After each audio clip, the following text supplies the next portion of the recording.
Hello students, welcome to our fifth lecture. और आज हम लोग डिस्कस करेंगे कुछ कंपाउंड्स के फॉर्मूला के बारे में जानेंगे और वैलेंसी के बारे में भी जानेंगे। लेकिन उससे पहले फिर थोड़ा सा बातचीत फिर शुरू करते हैं। तो पहले तो ये बताइए कि कल के क्लास में जो भी चीज डिस्कशन हुआ है वो एकदम क्लियर है, कहीं पर कोई डाउट तो नहीं है? अगर है तो आप अभी भी पूछ सकते हैं। बाकी कुछ स्टूडेंट्स ने वर्क किया, वर्क करके उन्होंने स्नैप लेके ग्रुप में सेंड किया है कि सर मैंने ये वर्क कर लिया। बहुत अच्छा, वैसे स्टूडेंट्स के लिए बहुत अच्छा कि वो लोग कर रहे हैं, मेहनत कर रहे हैं और एकदम कंटिन्यूटी में है, एकदम ऑनेस्टली कर रहे हैं। और आप खुद देखेंगे, अगर आपके ग्रुप में वो आपके फ्रेंड है तो आप देखेंगे कि वो अगर कंटिन्यूटी में है तो एक टाइम के बाद उनका कंसेप्ट ज्यादा क्लियर रहेगा। आगे फिर जो भी चीज पढ़ेंगे, टॉपिक जो हमारा आने वाला है, उसमें और अच्छे से उनका कंसेप्ट क्लियर रहेगा और उनको दिक्कत कम होगा। और इसीलिए आप कई बार सुनते होंगे कि सर कुछ स्टूडेंट जो हैं वो जो 1 घंटा पढ़ते हैं, कोई 3 घंटा पढ़ते हैं। जो 1 घंटा पढ़ता है वो अच्छा मार्क्स ले आ रहा है। इसके पीछे कुछ ये छोटा छोटा बात है कि जो 1 घंटा में बहुत सारा चीज पढ़ ले रहा है, इसका मतलब ये है ना कि वो उसका बेसिक कंसेप्ट बहुत अच्छा है। मतलब वो चीजों पर ज्यादा टाइम नहीं दे रहा है। अब जैसे देखिए, जिनको छोटा छोटा चीज नहीं पता, अब वो नहीं समझ में आ रहा है, फिर अभी उसके बारे में पढ़ने लगे तो थोड़ा टाइम टेकिंग वो हो जाता है। तो उसी के लिए तो ये लेक्चर हो रहा है, ताकि आप जब आगे पढ़े तो इन सब चीजों पर टाइम आपका ना लगे। तो वही चीज है, जो स्टूडेंट अभी एकदम कंटिन्यूअस में है, सुन रहे हैं चीजों को, उनको आगे दिक्कत नहीं होगा। ठीक है, तो आज का क्लास जो है हम लोग का वो फॉर्मूला, कंपाउंड के फॉर्मूला पर डिस्कशन है। कल के लास्ट क्लास में हम लोगों का डिस्कशन ये रहा कि कुछ ऐसे एलिमेंट जिनका एटॉमिक नंबर 20 से ज्यादा है, उनका सिंबल क्या है और वैलेंसी क्या है। OUS एंड IC कंसेप्ट हम लोग कल सीखे थे। उसी तरह से आज कुछ कंपाउंड के लिए भी कुछ कंसेप्ट्स हैं, कुछ ट्रिक भी बोल सकते हैं या फिर एक तरीका जिससे कि याद करना आसान होगा। क्योंकि होगा क्या ना कि अगर आप फॉर्मूला को पूरा याद कर लेंगे तो आपको एक तो बहुत ही बर्डन लगेगा, दूसरा चीज क्या होगा कि आप तुरंत ही भूल जाएंगे। लेकिन कुछ अगर रेफरेंस या कुछ ऐसा चीज अगर आप ध्यान में रख रहे हैं कि सफिक्स कुछ ऐसा लग रहा है तो फॉर्मूला इसलिए ऐसा हो रहा है, तो जाके फिर क्या होगा ना, याद करना बहुत आसान हो जाएगा। कभी अगर भूल भी जाएंगे ना तो आप वो कंसेप्ट को याद करेंगे तो आपको याद आ जाएगा। ठीक है, तो स्टार्ट करते हैं। कंपाउंड्स का फॉर्मूला, नाम, सारा जो भी कंसेप्ट लगेगा, सारा चीज डिस्कस करते हैं। लेकिन पहले तो ये कि कल वाले क्लास में जो भी चीज हुआ वो तो दिक्कत तो नहीं। ठीक है, अब देखिए यहाँ पर एलिमेंट में कुछ जितना भी कंपाउंड लिखाए थे, जैसे कि जिंक, आयरन, कॉपर, ये सारी चीज लिखवाए हुए थे। तो एक एलिमेंट है जिसको कि आप चाहें तो लिख सकते हैं, मैंगनीज। ये एक जगह आपके एनसीईआरटी में यूज है, ठीक है, Mn, ठीक, वैलेंसी 2+, मेटल है ये, ठीक, एक जगह यूज है इसका, इसीलिए आप इस एलिमेंट को भी लिख लीजिए। हाँ, इसका ये सिंबल है और ये इसका वैलेंसी है। ठीक, तो एलिमेंट का जो है वो तो हो गया डिस्कशन। ठीक है, अब हम लोग क्या करते हैं कि एलिमेंट के बाद अब हम लोग कंपाउंड में आते हैं। तो इसे रब कर देता हूं मैं।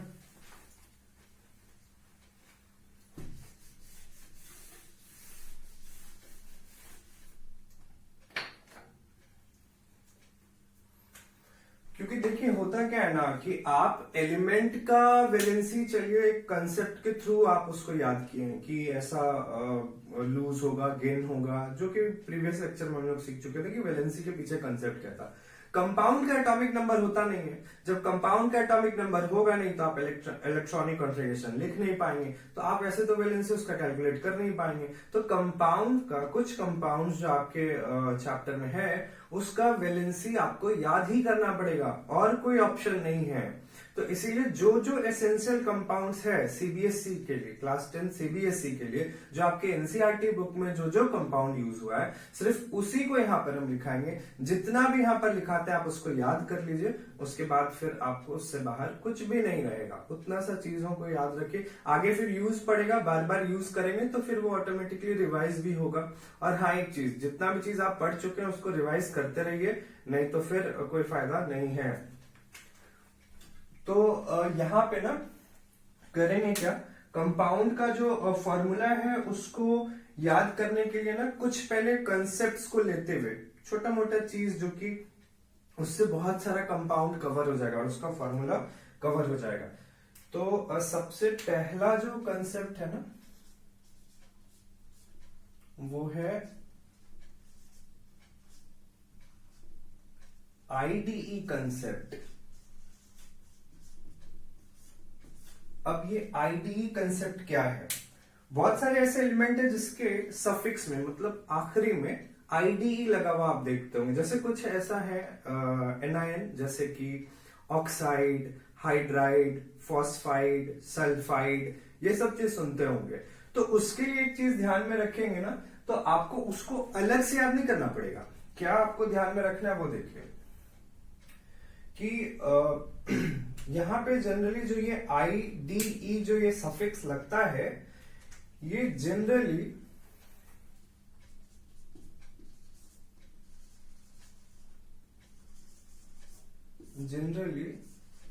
किस में लगता है?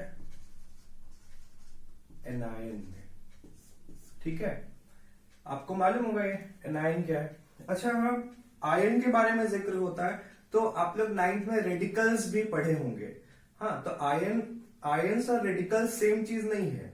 आयन एटम पर चार्ज होता है और रेडिकल्स जो होता है वो ग्रुप ऑफ एटम पर चार्ज होता है। ग्रुप ऑफ एटम पर चार्ज करने का मतलब मान लीजिए जैसे ये ऐसा लिखे OH, इसमें एक एटम नहीं 2 एटम है, ग्रुप ऑफ एटम पर चार्ज है तो इसको रेडिकल बोलते हैं, इसको आयन नहीं बोलेंगे।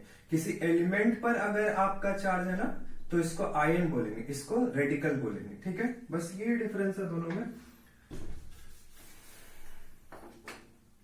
तो अभी देखिए ये जो आईडी कंसेप्ट है जनरली किसके लिए है? एनायन के लिए लग रहा है। मतलब क्या, वो देखिए सबसे पहले क्या करते हैं, 1 to 20 वैसे एलिमेंट को यहां पर लिखते हैं जो कि एनायन है, सीक्वेंस में लेकर चलते हैं। ठीक है, तो सीक्वेंस में अगर सबसे पहले अगर हम यहां पर लिखें तो कार्बन से चलते हैं,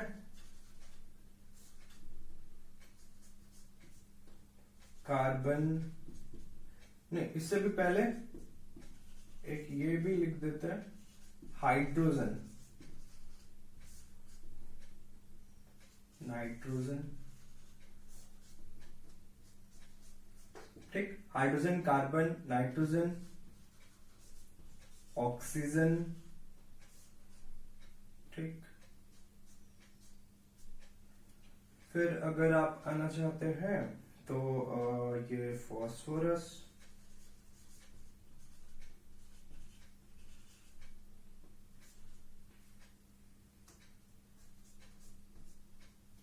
ठीक है। हाँ, एक आपका जा रहा है सल्फर और एक आ जा रहा है chlorine, bromine,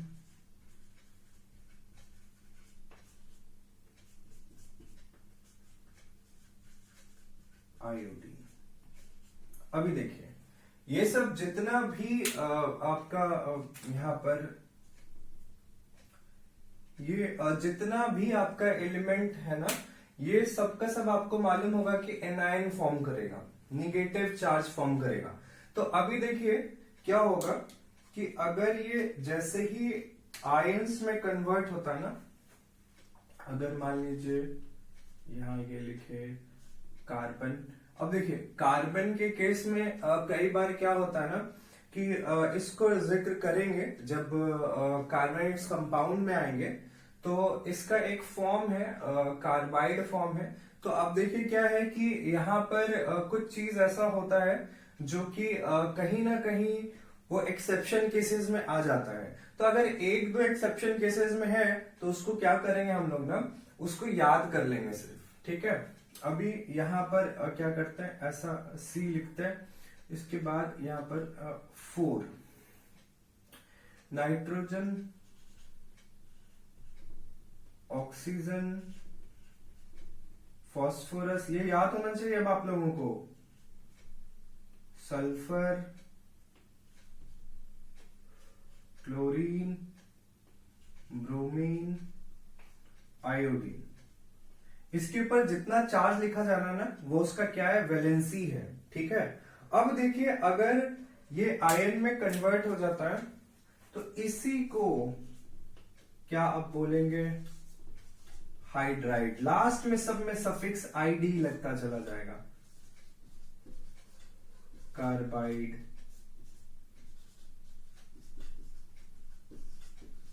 nitride, oxide, phosphide. देख रहे हैं लास्ट में आईडी लग जा रहा है ना, सल्फाइड, और ये सब यूज होता है, chloride, bromide and lastly iodine. तो इसको आयोडाइड, ठीक है। अभी यहां से देखिए आपको समझ में आ जाएगा होता क्या है। मैक्सिमम स्टूडेंट्स क्या करते थे, वो ऑक्सीजन का भी याद कर रहे हैं, ऑक्साइड का अलग से याद कर रहे हैं, नाइट्रोजन का भी याद कर रहे हैं, नाइट्राइड का अलग से याद कर रहे हैं, सल्फर भी याद किए हुए हैं, सल्फाइड का अलग से याद कर रहे हैं। तो ये बर्डन हो रहा है ना आपको। अगर ये याद है तो ये ऑटोमेटिकली याद हो गया। क्या कि लास्ट में आईडी लग जाता है जब कोई भी ऐसा एटम जो एनायन में कन्वर्ट होता है निगेटिव चार्ज में, तो उसके लास्ट में आईडीई लग जाता है। तो इसीलिए हाइड्राइड किससे आया, हाइड्रोजन से, ये कार्बाइड कार्बन से। तो जो इस एलिमेंट का सिंबल और वैलेंसी वही इनका भी सिंबल और वैलेंसी होगा। तो ये आईडी कंसेप्ट देखिए आपका थोड़ा सा काम आसान कर दिया। इसको अब आपको याद नहीं करना है, ये जब आपको याद है तो ऑटोमेटिकली ये याद हो गया, ठीक है। तो इस तरह से यहाँ पर आप देखिए, उसी तरह से देखिए अब आप और कर लेंगे। जैसे देखिए कि यहाँ पर फ्लोरीन नहीं लिखे हैं तो फ्लोरीन का क्या हो जाएगा, लास्ट में आईडी लग जाएगा, फ्लोराइड। तो जो फ्लोरीन का वही फ्लोराइड का। तो ये कंसेप्ट आपको समझ में आ गया है, इसको नोट डाउन कर लीजिएगा, ठीक है। फिर आगे हम लोग अब नेक्स्ट कंसेप्ट में, बहुत सिंपल सा कंसेप्ट था, एकदम समझ में आ गया होगा।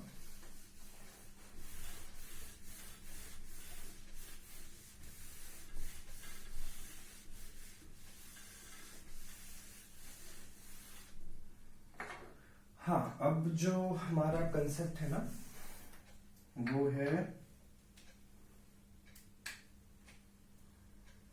आइट एंड एट।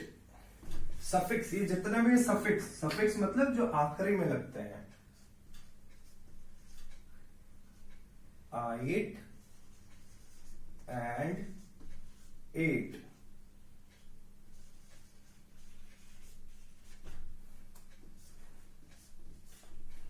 इसमें क्या है कंसेप्ट वो समझना होगा। उसके लिए एग्जांपल देंगे, क्लियर हो जाएगा आप लोगों को। उससे पहले अगर मेरे बात को सुनकर अगर आप समझ पा रहे हैं तो कोशिश कीजिए समझने का, तो फिर हम यहाँ पर लिखेंगे। देखिए अभी क्या है कि आईटी एंड एटी, ये दो कंसेप्ट है ना। इन दोनों कंसेप्ट में आपको ये ध्यान में रखना है कि ये दोनों ही कंसेप्ट जो है ऐसे कंपाउंड के लिए हो रहा है जिसमें ऑक्सीजन है, पहले से ही उसमें ऑक्सीजन है। तो आपको ध्यान में बस ये रखना है कि जिस भी कंपाउंड के आखिरी में आईटी होगा उसमें जो नंबर ऑफ ऑक्सीजन होगा इससे कम होगा। मतलब जो कंपाउंड 8 से एंड हो रहा होगा उसमें जितना ऑक्सीजन होगा, और जो आईटी से एंड हो रहा होगा जो कंपाउंड, इसमें जो ऑक्सीजन होगा इसमें कम होगा इससे, ठीक है। तो अगर आप इसको स्टेटमेंट में लिखना चाहते हैं तो लिख लीजिएगा, तो ताकि ये बात ध्यान में रहेगा। क्या लिखेंगे स्टेटमेंट में, तो ये लिख लीजिए if two compounds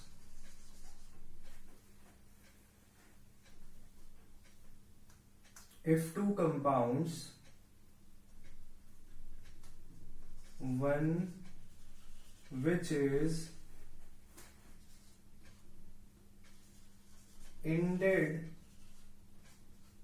with suffix ite contain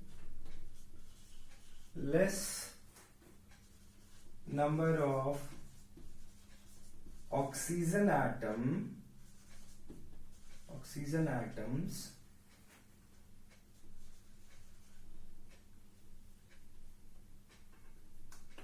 then the compound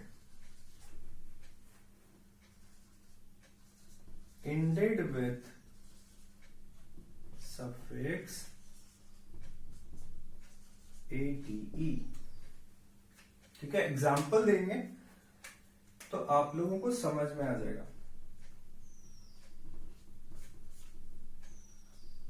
ठीक है, देखिए क्या लिखे स्टेटमेंट, मैंने क्या लिखा है statement, if two compounds one which is ended with suffix ite contain less number of oxygen atoms than the compound ended with the suffix ate। इसका मतलब क्या, एग्जाम्पल देंगे एकदम क्लियर हो जाएगा, कोई दिक्कत ही नहीं होगा। देखिए एग्जाम्पल में सबसे पहले ये सल्फेट है ना और सल्फाइड, सबसे पहले इससे एग्जाम्पल में समझते हैं। यहां पर देख लीजिए इसके लास्ट में ना एटी है आईटी है। अभी क्या है कि यहां पर जो है ऑक्सीजन एटम किसमें कम होगा किसमें ज्यादा होगा, तो इससे आपको समझ में आ चुका है कि 8 में क्या होगा, 8 में क्या होगा, ज्यादा नंबर ऑफ ऑक्सीजन होगा और 8 में क्या होगा, कम नंबर ऑफ ऑक्सीजन होगा, है ना, जो कि स्टेटमेंट में यहां पर लिखा है।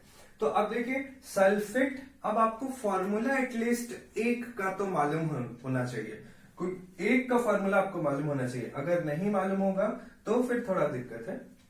जैसे अगर आपको सल्फेट मालूम तो अब सल्फाइड क्या होगा, इससे एक ऑक्सीजन कम हो जाएगा, सूत्र क्या हो जाएगा। ठीक है, बस ध्यान में क्या रखना है कि SO4 अगर है 8 में तो 8 में इससे एक ऑक्सीजन कम हो जाएगा। ठीक है, कोई दिक्कत। वैलेंसी अगर जानना चाहते हैं तो दोनों का ही 2- होता है। और भी एग्जाम्पल हम लोग यहां पर लिख लेंगे। ठीक है, अब जो हमारा नेक्स्ट एग्जाम्पल है वो है नाइट्रेट एंड नाइट्राइट। सेम उसी तरह से इसका फॉर्मूला ध्यान में रखना होगा। क्या हो गया यहां पर, नाइट्रेट NO3 और इस नाइट्राइट इससे एक ऑक्सीजन कम NO2। वैलेंसी दोनों का ही -1। ठीक है, 1-। ठीक, और एग्जाम्पल हम लोग लिख सकते हैं यहां पे फॉस्फेट एंड देन फॉस्फाइड। ये देख लीजिए यहां पर इसका फॉर्मूला PO4, इसमें 4 तो एक कम हो जाएगा, PO3। वैलेंसी 3-, इधर भी 3-। ठीक है, तो अभी देखिए ये कंसेप्ट मालूम होने से आपको क्या है कि अब दोनों याद नहीं करना है। अगर एक याद है और ये कंसेप्ट मालूम है तो ये आपको पता चल जाएगा, ये याद है तो ये पता चल जाएगा, ये याद है तो ये पता चल जाएगा। ऐसा कभी मत देख लीजिएगा, गलत कंसेप्ट मत लगा लीजिएगा कि हमेशा 88 इंडियन कंपाउंड में ऑक्सीजन 4 ही होता है, जरूरी नहीं है। देख लीजिए नाइट्रेट में 8 होने के बावजूद भी यहाँ पर 3 है, तो ये कंसेप्ट मत लगा दीजिएगा अपना। ठीक है, चलिए ये कंसेप्ट हो गया, इसको नोट डाउन आप लोग कर लीजिएगा कॉपी में। ये दो कंसेप्ट हमारा क्लियर हो गया।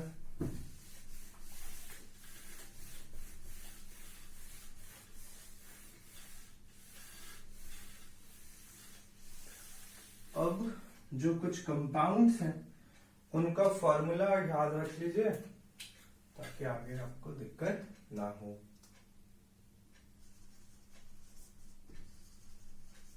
कंपाउंड नेम, और इधर हम लोग लिख लेते हैं फॉर्मूला।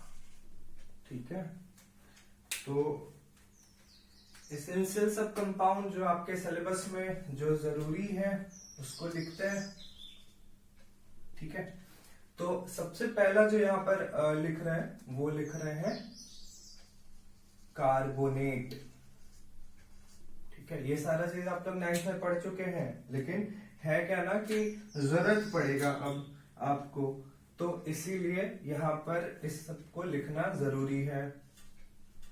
फिर नेक्स्ट कंपाउंड यहां पर लिखते हैं बाइकार्बोनेट। इसको एक और नाम से बोलते हाइड्रोजन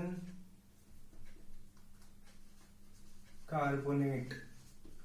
हमेशा जब भी पढ़ाई करता है, अगर किसी भी चीज का एक और नाम अगर आपको मालूम है या दिया हुआ है तो आप उनका दोनों ही नाम ध्यान में रखिए, क्योंकि कई बार हो सकता है आपको रिएक्शन में बाइकार्बोनेट ना लिखकर हाइड्रोजन कार्बोनेट लिखा रहे, तो आपको दोनों नाम पता होगा तभी तो आप ये चीज लिख पाएंगे ना। ठीक, अभी फॉर्मूला लिखते हैं, याद करना पड़ेगा ये सब कंप्लीट। ठीक, इधर हो जाएगा HCO3, वैलेंसी यहां पर लिख देता है 2 माइनस 1 माइनस, सिर्फ माइनस लिखा हुआ है, इसका मतलब क्या है 1। अभी नेक्स्ट आते हैं, इसी तरह से आते हैं हम लोग सल्फेट।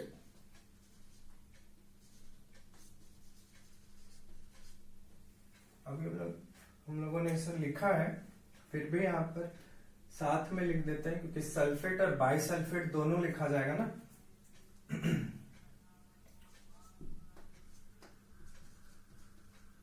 बाइसल्फेट, बाइसल्फेट को और क्या बोल सकते हैं, हाइड्रोजन सल्फेट। फॉर्मूला उसी तरह से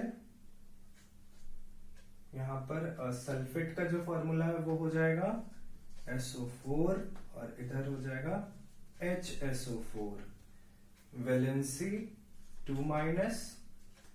यहां भी एक छोटा सा कंसेप्ट वो ये है कि अगर कभी भी बाय आ जाता ना, बाय या फिर हाइड्रोजन अगर आ जाता कंपाउंड के आगे अगर लगा रहता है, यानी ये जब भी रहेगा ना, बाय कार्बोनेट हो चाहे बाय सल्फेट हो, कुछ और भी कंपाउंड के आगे बाय अगर लगा हुआ है तो सारे ही कंपाउंड का वैलेंसी 1 होता है। ठीक है, जैसे आप यहाँ पर देख रहे हैं, यहाँ पर 1 हो गया, यहाँ पर भी 1 हो गया, तो फर्दर अगर कभी भी बाय लगा रहता किसी के आगे तो वैलेंसी 1 ही होता है। तो इससे आपको वैलेंसी याद करना आसान हो गया इस कंसेप्ट से। ठीक है, नेक्स्ट आता है कंपाउंड में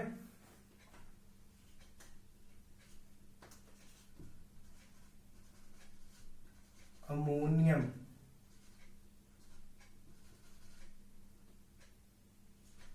साथ में लिखते हैं, जो मिलता जुलता लगता है, जहां कंफ्यूजन होता है ना, उनको साथ में लिखते हैं ताकि याद करने में आसानी हो और डिफरेंस क्लियर पता चले दोनों में क्या है। अमोनियम का जो फॉर्मूला है ना वो NH4 होता है और अमोनिया का NH3 होता है। वैलेंसी जो है दोनों का ही जो है वो 1 होता है। क्या होता है, प्लस होता है या माइनस होता है।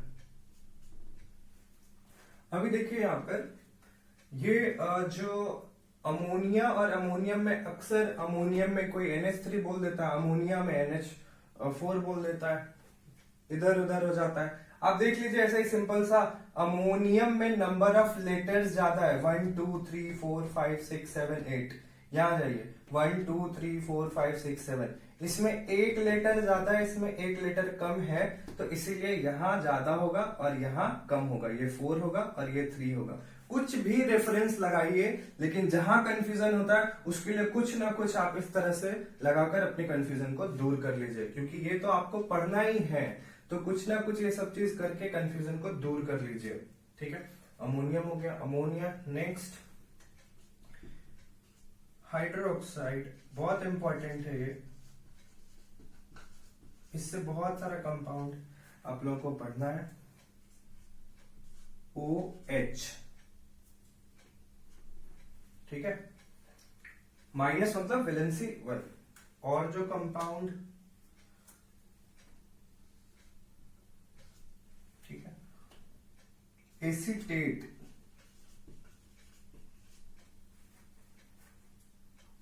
जरूरत पड़ेगा इसका भी, CH3COO। H नहीं लगा देंगे, H लगा देंगे तो फिर वो एसिटिक एसिड, एथेनोइक एसिड हो जाता है। ठीक है, और कुछ कंपाउंड्स जो आपको जरूरत पड़ सकता है, जैसे पेरोक्साइड एक लिख लीजिए, अक्सर ये यूज होता है, मतलब डे टू डे लाइफ में आप सुनते होंगे पेरोक्साइड, हाइड्रोजन पेरोक्साइड बहुत कॉमन है, सुने होंगे बहुत लोग। तो पेरोक्साइड का फॉर्मूला ये, और वैलेंसी 2-। ठीक है, तो ये इतना हुआ, इसको नोट डाउन कर लीजिए आप लोग, पॉज कर लीजिए, उसके बाद नोट डाउन कर लीजिए, क्योंकि अभी और भी कंपाउंड्स है लिखाना है। आज का टॉपिक सिर्फ कंपाउंड्स का फॉर्मूला और उसका वैलेंसी लिखाना है आज के टॉपिक में। ठीक है, इसीलिए ये जल्दी जल्दी नोट डाउन आप लोग कर लीजिएगा।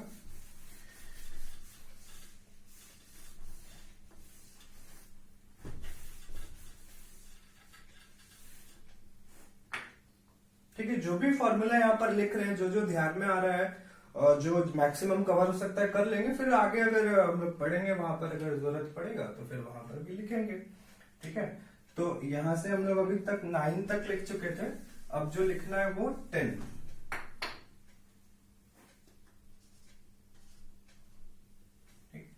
यहाँ पे आप लिखेंगे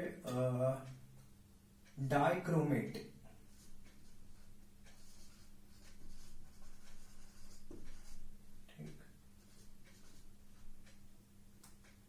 एक और लिख लीजिए, यूज पड़ेगा परमैंगनेट।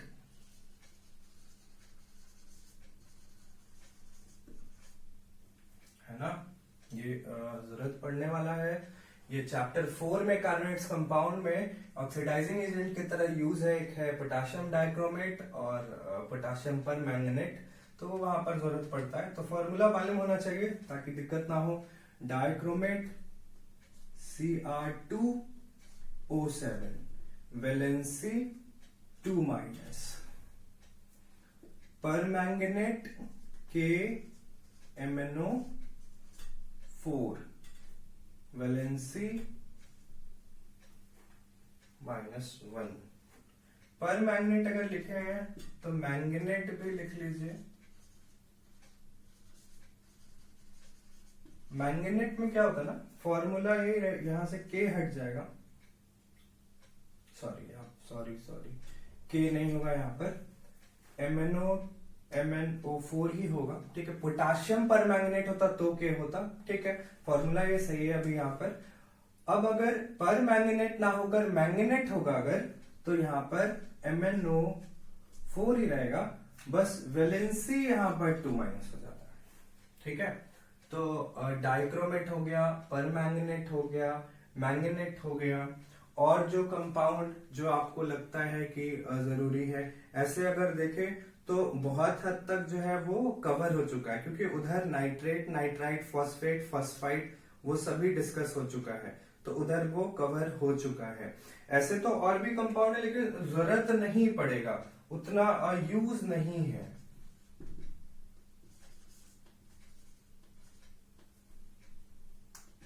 जैसे साइनाइड, Cn-।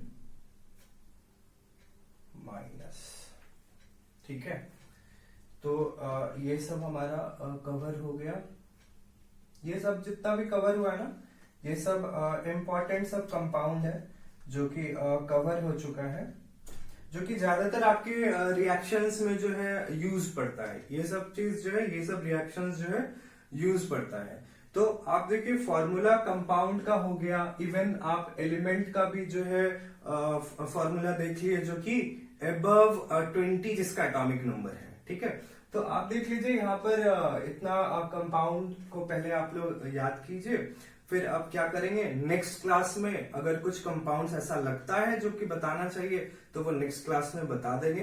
तो आज के क्लास में बस इतना ही। आप लोगों को क्या करना है कि ये जो फॉर्मूला लिखाए हैं इसको आप लोग अच्छे से नोट कर लीजिए और पूरे अच्छे तरह से याद हो जाना चाहिए जितना भी फॉर्मूला अभी लिखवाए हैं। हो सकता है और लिखवाएं बाद में, तो अभी के लिए बस इतना ही फॉर्मूला आप याद कीजिए। धीरे धीरे फिर हम लोग बढ़ेंगे, क्योंकि देखिए आज ये टॉपिक जैसे ही खत्म होने जा रहा है तो अब जो हमारा कल का टॉपिक होने वाला है वो ये देखेंगे कि कंपाउंड्स का फॉर्मूला बनता कैसे है। जैसे एक सिंपल सा जो चीज क्लास 9th में पढ़े आप लोग, जैसे यहां लिखते हैं कैल्शियम